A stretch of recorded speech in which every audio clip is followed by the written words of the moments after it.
नमस्कार साथीहरू, यहाँ हाम्रो एकजना व्यक्ति हुनुहुन्छ 2 महिनामा एकचोटि नुहाउने। हजुरलाई कस्तो लागिरहेछ?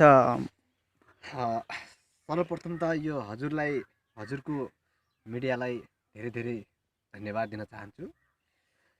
मलाई आज चाहिँ सधैँ 6 महिनापछि नुहाउने मेरो यो ज्यान आज 2 महिनापछि नुहाउन पाउँदा मलाई असाध्यै मैले भाग्यमानी महसुस गरेको छु। आफूलाई अत्यन्त राम्रो महसुस गरिरहेको छु।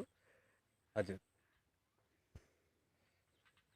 जाडोमा कसरी नुहाइन्छ यसो बताइदिनुहोस् न। 2 महिनामा जाडोमा नुहाउनलाई त्यति गाह्रो कुरो छैन। हेर्नुहोस् है सर, के गर्नुपर्छ भने पहिले तपाईँको शरीरमा अलिकति पानी राख्ने अनि तत्कालै गएर आगोमा गएर सेकिने, फेरि आएर हल्का पानी राख्ने, फेरि गएर चाहिँ आगोमा सेकिने गर्नुपर्छ।